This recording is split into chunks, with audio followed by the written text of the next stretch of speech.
3, 2, 1, Zero. 0, and liftoff.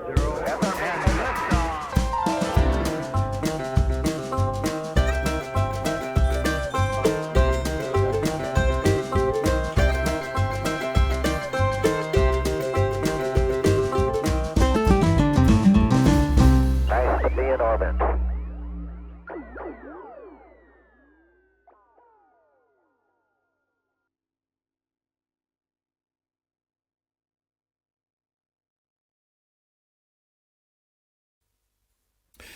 Niin kauan kun ihmiset on viestejä vaihtaneet, niin meillä on ollut tarve niitä salata ja muokata niin, että niitä ymmärtäisi vain ne, joiden on tarkoituskin ymmärtää. Ja tästä on syntynyt kokonainen oppiala, kryptologia, jonka merkitys kasvaa vuosi vuodelta.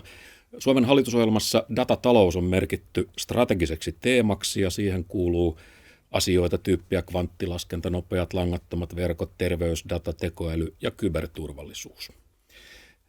Suomi on siis ilmoittanut halunsa profiloitua näissä kysymyksissä, mutta mihin meidän rahkeet oikein riittää, miten tämä kyberturvallisuuden kilpajuoksu etenee ja onko maailma nyt tulossa sille rajalle, että kaikki tämä salaaminen saattaa hetkessä menettää tehonsa. Tervetuloa ratkaisijat videokastiin työelämä professori Markku-Jooni Saarinen. Kiitos. Hyvä olla tässä. Otetaan pieni taka-askel historiaan. Suomen radiotiedustelun isä eversti Reino Hallamaa kertoi vuonna 1937 kirjassaan Salakirjoitustaidon perusteet, että hyvä salakirjoituksen avainsana on juhlapöydän koriste. Se on siis pitkä suomenkielinen sana, jossa jokainen kirjain esiintyy vain kerran. Tällaisia vastaavia hyviä olisi kuulemma myös junatyöläiskerho, öljyn puhdistamo ja vetopyörän sulkija. Mitäs tykkäät Hallamaan ohjeesta? Nämä on ihan ok, kyllä ne varmaan löytyisi jossain salasanahaussa, koska ne on kuitenkin suomen kielen sanoja, että se puute on siinä. Mutta tietenkin kun siellä on öitä ja äätä, niin varmaan salasanana ihan kohtuullisia.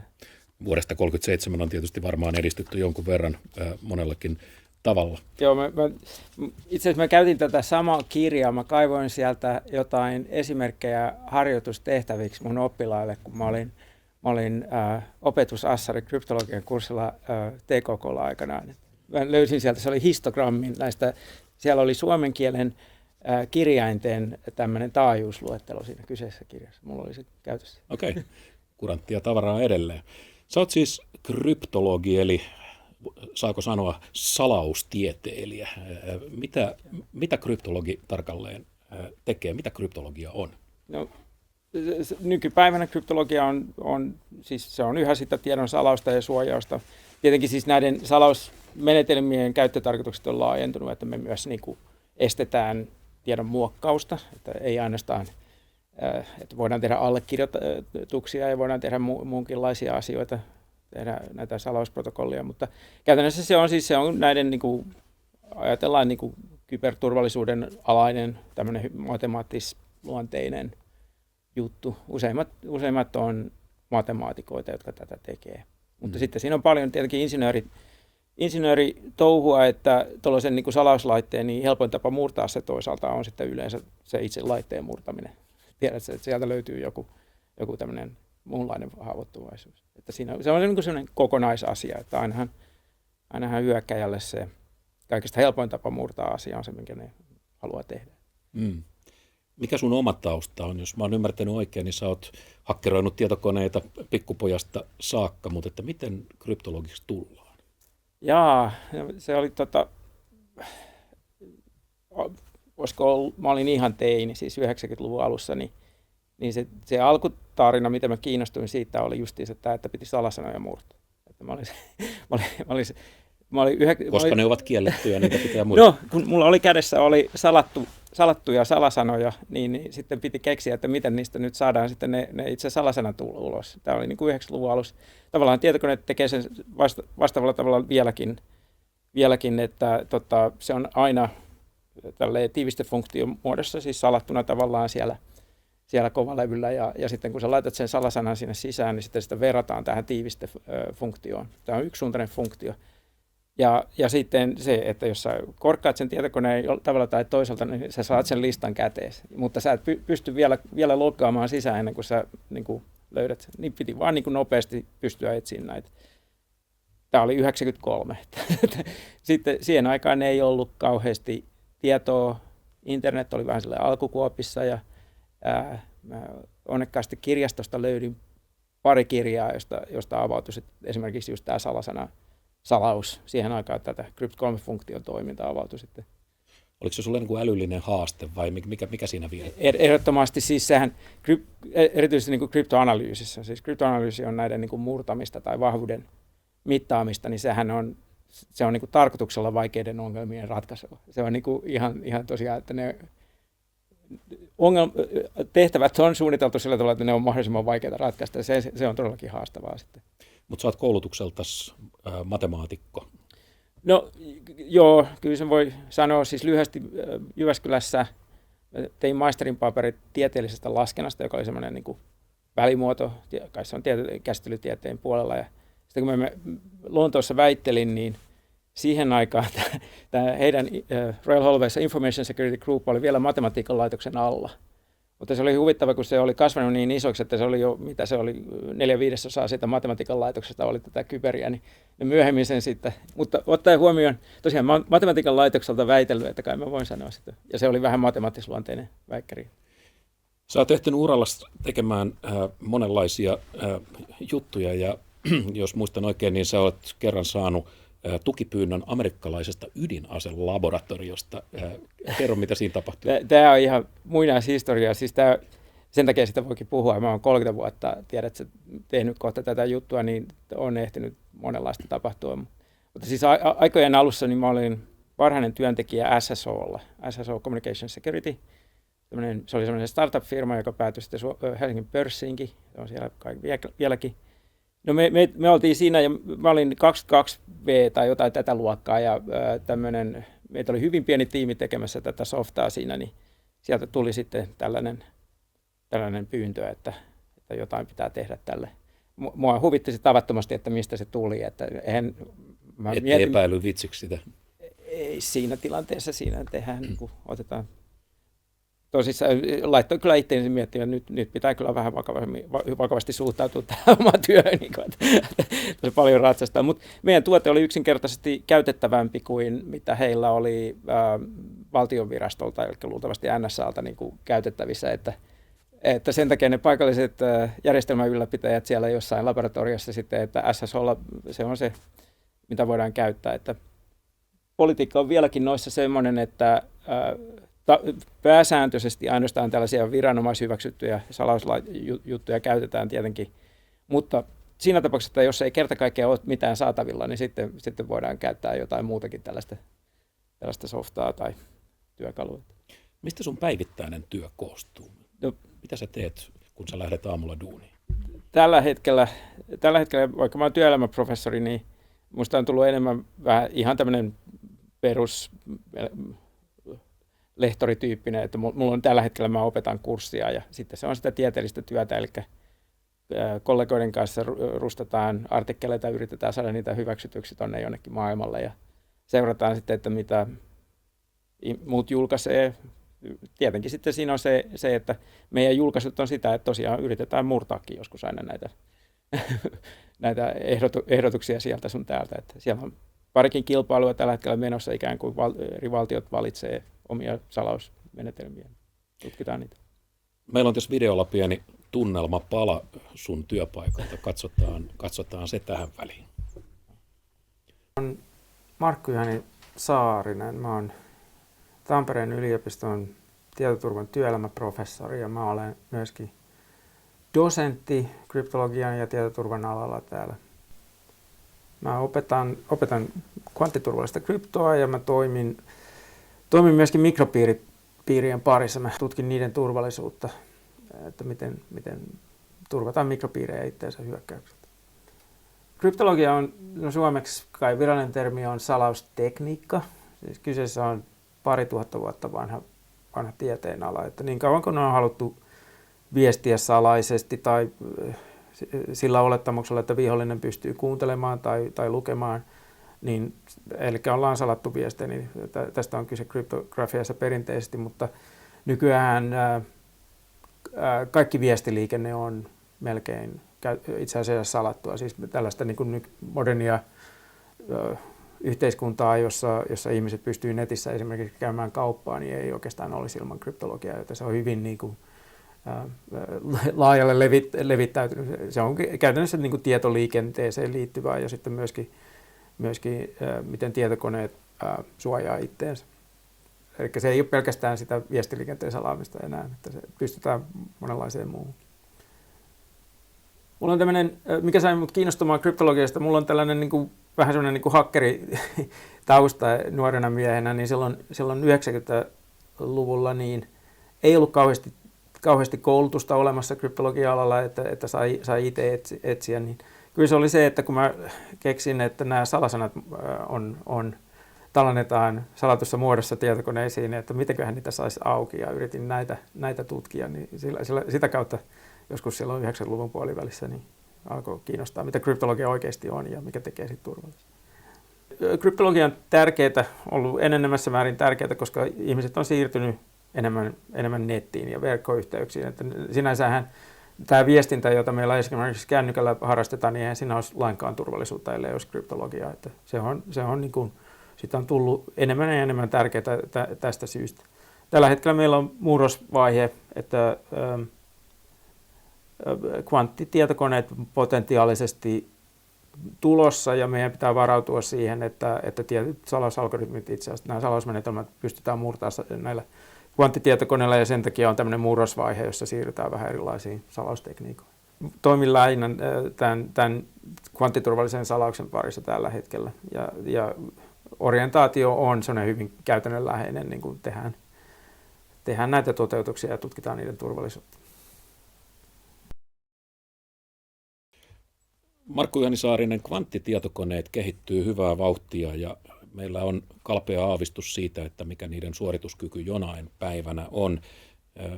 Hypätään suoraan niin sanotusti syvään päätyyn. Koittaako joskus päivä ja milloin ehkä, jolloin kaikki salaukset on murrettavissa kvanttitietokoneiden niin valtavalla kapasiteetilla? Tuohon en usko, että kaikki, mutta ne salaukset, mitä tällä hetkellä käytetään hyvin laajalti, niin semmoinen päivä voisi olla tulevaisuudessa. Toivottavasti siinä vaiheessa näistä nykyisistä ollaan päästy jo eroon. Siis ei kaikki tällä hetkellä käytettävät, mutta tarpeeksi, että pääsisi niin kuin tähän tämänhetkiseen viestiliikenteeseen käsiksi. Puhutaanko me silloin yksittäisistä vuosista, kymmenistä vuosista? Mä luennoin tätä, niin mä tietenkin se ei ole ihan asiallista laittaa omaa arvausta siihen, niin mä käytin asiantuntijaa, tällaisia survey-tyyppisiä, tällaisia niin kuin vuosittain järjestetään, niin se keskimääräinen arvaus on siinä vuoden 2040 kohdalla, jossa 15 vuoden päässä, että olisi tämmöinen kvanttitietokone, joka murtaa tällä hetkellä käytettävissä olevaa niin kuin RSA-jäljityskäyrien. Tämä on ikään kuin tutkijoiden konsensus. Tämä on siinä, että siinä on sellainen tietty jakauma, että aika harva on, että ei ikinä, ja aika harva on sitä mieltä, että ensi vuonna, että sinne jonnekin logaritmisesti osuu tämä hetkinen arvaus. Tämä on niin kuin itse asiassa, ja siinä oli aika laaja sellainen paletti, niin kuin, siinä oli kvanttitietokoneen rakentajia, siinä oli matemaatikoita ja niin, mukana tässä. Eli meillä on noin 15 vuotta aikaa tämän näkemyksen mukaan. Sä oot itse työskennellyt Oxfordissa yrityksessä, jonka nimi on PQ Shield, ja se keskittyy muun muassa kvanttiturvallisen kryptografian kehittämiseen. Siis toisin sanoen kehitetään sellaisia ratkaisuja, jotka kestää kvanttitietokoneiden hyökkäyksiä. Mistä te tiedätte, mihin kvanttitietokone kykenee, kun ei niitä ole vielä olemassa? Joo, no, siis se, että me tiedetään, että kvanttitietokone pystyy yhtään mihinkään, niin se on insinööriongelma, niiden rakentaminen, että kaikki perustuu kvanttifysiikkaan, mutta kvanttifysiikassakin on tietyt rajoituksensa, että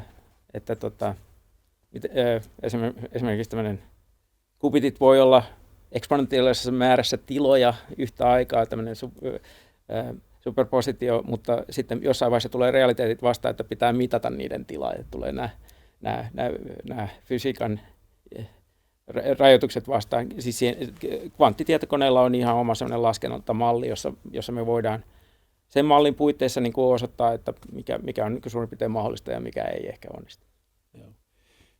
Mutta että kun kvanttitietokoneet, niiden murtamiskapasiteetti kehittyy, niin voidaanko me olla varmoja siitä, että siellä suojauspuolella on pysytty vauhdissa mukana, ettei tule sellaista ikkunaa, jolloin suojaus olisi vielä vähän auki? Siis, absoluuttisesti tämmöinen ikkunahan voi olla, ja absoluuttista turvaa ei ole olemassa, kun se olisi amatööri, joka sellaista väittää. Se heti huomaa, että jos absoluuttisesta puhutaan, mutta siis aikaikkunoista niin semmoinen, että siis tietoahan salataan esimerkiksi tietokantoihin, niin meillähän voi olla semmoinen tilanne, että tällä hetkellä jo nyt käydään hakemassa ne tällä nykyisellä järjestelmillä salatut tietokannat jonnekin talteen ja sitten myöhemmin murretaan ne.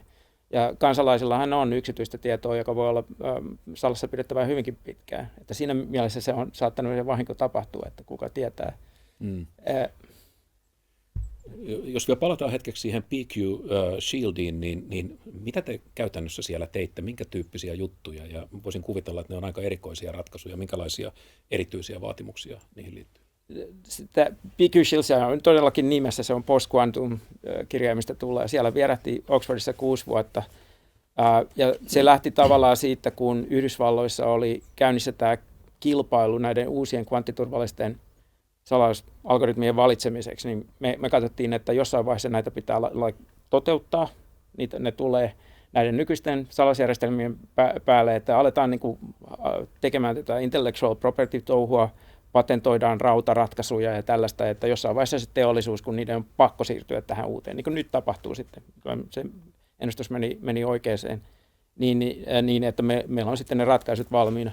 Eli koska nämä kvanttiturvalliset algoritmit tulee tietokoneisiin, ne tulee tavallaan sinne ihan syvätasolle prosessoreihin ja esimerkiksi turvaamaan sitä käynnistysprosessia, niin tehtiin rautasuunnittelua, siis toisin sanoen ihan puolijohde mikropiirien suunnittelua ja sitten tietenkin softapuolella näiden erilaisia niin kuin kirjastoja, joita voidaan sitten teollisuudessa käyttää tuolla niin kuin korvaamaan näitä nykyisiä. Siinä oli toisaalta siinä oli aika paljon sellaista aika arkista, että tällaiset salaustuotteet, nehän pitää olla sitten sertifioituja ja pitää olla valtion hyväksymisleima, jossa aika usein niin tällaisten prosessien niin kuin läpikäymistä sitten siinä, että saadaan nämä leimat ajallaan. Veikkaisin, että suhteellisen korkea turvaluokitus. No. Mites tämä muuttunut maailmanpoliittinen tilanne, niin miten se näkyy sun alalla? Nyt kun me on nähty Venäjän avoin vihamielisyys länttä kohtaan, Kiinan pyrkimys dominointiin erilaisilla digitaalisen teknologian aloilla, niin mikä on tämmöisten valtiollisten toimijoiden rooli salausbisneksessä? Niin, siis valtio on erittäin iso asiakas tietenkin. Sehän on aika usein salaustuotteille semmoinen, siellä on nimittäin armeija ja siellä on monenlaista tällaista. Ja he usein käytännössä asettaa ne standardit kanssa, joita pitää seurata. Että se on ihan totta, että esimerkiksi Kiinalla on omat salausstandardit, ei luota amerikkalaisperäisiin salausstandardeihin ja tietenkin päinvastoin. Aika usein tällä ammattihenkilö, kun katsoo näitä, että tuossa on kiinalainen, tuossa on amerikkalainen, niin se on vähän niin kuin sellainen versio siitä samasta asiasta sitten niin kuin loppupelissä. Mutta haluttu tehdä kuitenkin niin kuin omassa talossa nämä asiat. Ja sitten tietenkin etenkin meikäläinen, kun mä oon tässä niin kuin puolijohde maailman ja salauspuolen välimaastossa, ja molemmat on hyvin niin kuin vientikontrolloituja asioita, että siellä on sanktioita ja kaikkea tällaista, niin sehän kyllä vaikuttaa siihen touhuun. Mutta toisaalta mä oon akateemikko ja siihen taas tulee tiettyjä vapauksia, että kyllä mä niin kuin tunnen nämä kollegat niin kuin, aika esiripun toisellakin puolella. Yhdysvalloissa on ilmoitettu, että he haluavat päästä eroon kaikista vanhoista salausmenetelmistä ennen vuotta 2035. Tarkoittaa siis käytännössä kai lähes kaikkea, mitä nykyisin käytetään. Urakka on valtavan iso. Ehkä tästä kertoo jo se, että siihen on varattu 10 vuotta aikaa.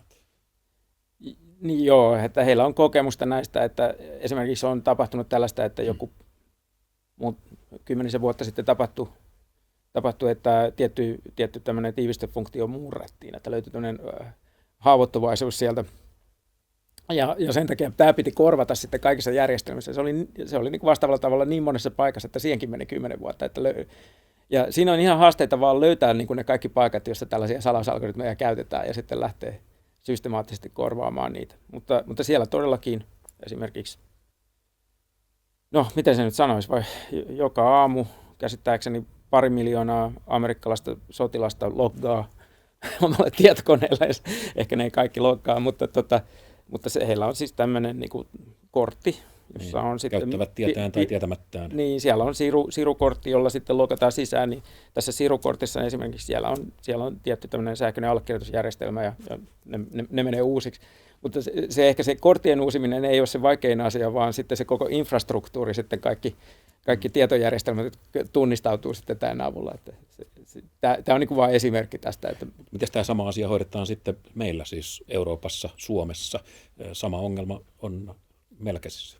Jaa, no se Amerikassa esimerkiksi, niin siellä on käytännössä lain voima tällä transitiolla, että se laki pakottaa se. Että Suomessa nyt ei esimerkiksi ole vielä tällaista niin kuin lain pakottamaa transitiota. Että on tiettyjä niin kuin viranomaissuosituksia, että pitäisi ehkä muuntaa, mutta ei se ole niin kuin oikeastaan edes alkanut vielä. Oho, pitäisikö sun mielestä meillä olla tällainen pikku muistutus tai tuuppaus lain muodossa? No yleisesti ottaen kyllä.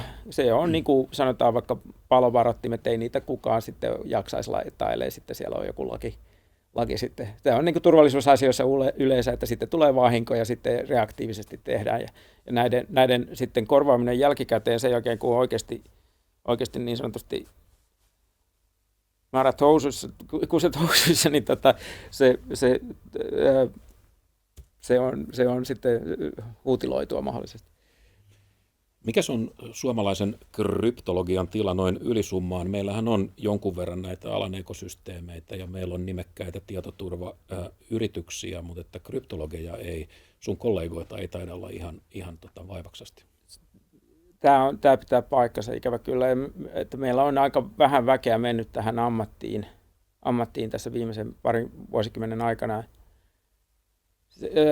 Tämä on tunnustettu ihan tuolla valtion tasolla, että meillä kansallisessa kyberturvallisuusstrategiassa meillä justiinsa hyväksyttiin nimittäin 10 vuodeksi tämmöinen strategia, 25-35,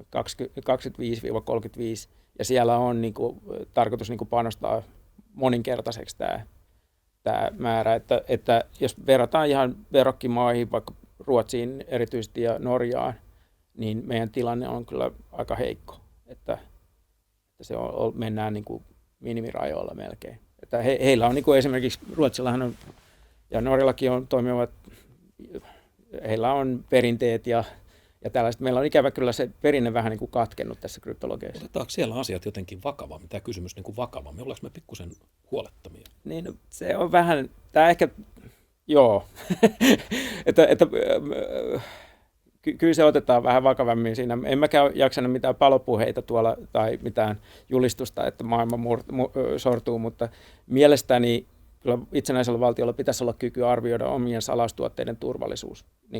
Kyllähän siis tuolla on, Suomessahan tehdään tätä, mutta onko se sitten kryptoanalyysitasossa ihan sitä, että ne pystyisi löytämään kaikki.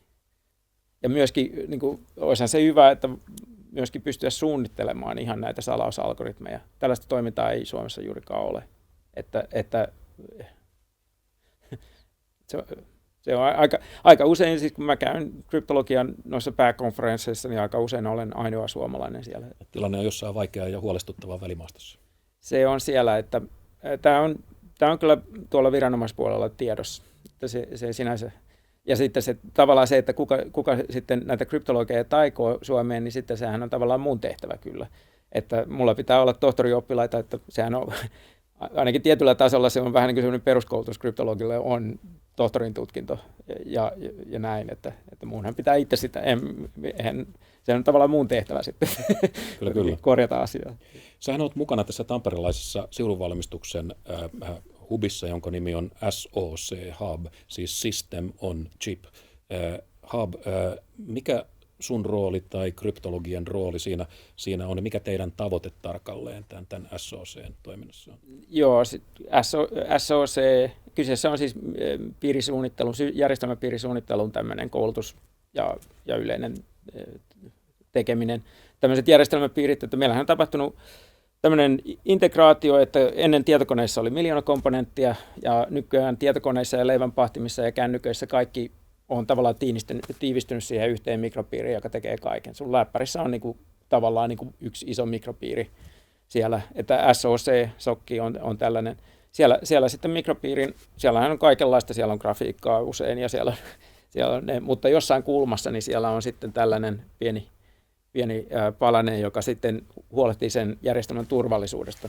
Siinä mielessä, että sinne esimerkiksi vaikkapa jos joku saa sun kännykän käsiis, niin ihan vaan sillä fyysisellä, että se on vaikea sitten niitä haittaohjelmia tai muita laittaa sinne sun kännykkääsi ihan niin kuin tällä fyysisellä läheisyydellä, taikka sitten niin kuin myöskään saada sun tietoja sieltä ja päästä. Koska kaikkihan mä tunnustan, että munkin elämä on aika pitkälti mun kännykän varassa, jos mä hukkaisin tuon, niin mä olisin aika pulassa. Se on nykyihmisen kauhuista suurin, että katoaa kännykkää sen mukana aika paljon. Niin, että mehän ollaan totuttu luottamaan siihen, että jos vaikka tuolla joku roisto sen kännykän saa, että se ei nyt kauheasti pysty tekemään pahaa sillä. Että se on niin kuin mikropiiriturvallisuuden ihan niin kuin tämmöinen, siellä suojataan fyysisiä hyökkäyksiä vastaan. Kryptologia, salaus, nehän on, niin kuin tässä on kuvattu, niin suurelta osin matematiikkaa ja koneiden kanssa toimimista, mutta sitten välillä tuntuu, että tämä suurin riski näissä kaikissa on ihminen itse. Inhimillinen laiskuus. Ihmiset ei muista salasanoja ja ne jättää ne lapulla siihen tietokoneen viereen.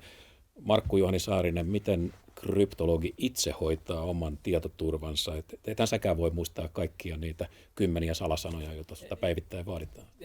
En mä muistakaan, että kyllähän siis se salasanan hallinta, niin siis se on ihan totta, että sama salasana ei saisi käyttää niin kuin useampaan paikkaan, mutta kyllä sen salasanan hallinnan voi jättää esimerkiksi sille selaimelle. Että siinä sitten taas useimmat antaa esimerkiksi, että se selain sitten jakaa nämä salasanat niin kuin pilven kautta muualle. Mä jotenkin koen, että se ei ole ihan mun juttu, niin mulla on ne paikallisesti sitten siellä salattuna tallessa.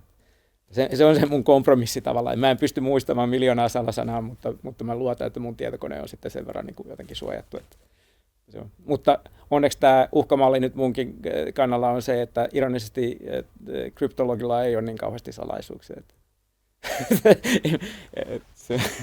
Okei. Mitä se tarkoittaa? No esimerkiksi mulla ei ole salaiseksi luokiteltua tietoa lainkaan niin kuin mun työhuoneessa tai missään tällaisessa. Että se on niin kuin. Sä ratkaiset matemaattisia ongelmia, jotka ovat kaikille tunnettuja. Mä oon tiedemies, mä luotan, siis tiede on julkista toimintaa. Ja kyllä mä vastaan kysymään, mullahan on oppilaita vaikka mistä, että eihän se niin kuin sinänsä se kuuluu siihen tiede-etiikkaan, että tietoa jaetaan ja vapaasti. Että salaisuuksia mulla tietenkin on siis poikkeuksia, että esimerkiksi jos mun näissä tutkimuksissa löytyy jotain haavoittuvaisuuksia esimerkiksi jonkun kaupallisen yrityksen tuotteista, niin sitten tämän mä voisin julistaa, että tätä nyt sitten katsotaan vähän, että ennen kuin he saavat korjattua. Hiukan hienotunteisuutta. Niin, ja että sitä ei niin kuin suoraan toitoteta, koska siitä tulisi ihmiselle vahinkoa, että sehän on ihan selkeä asia. Että tämä on niin kuin ehkä yksi harvoja poikkeuksia, että jos on haavoittuvuuksien kanssa ollaan tekemisissä. Jännittäviä aikoja, jännittäviä teemoja. Suurkiitos vierailusta, kryptologi Markku-Juhani Saarinen. Kiitos.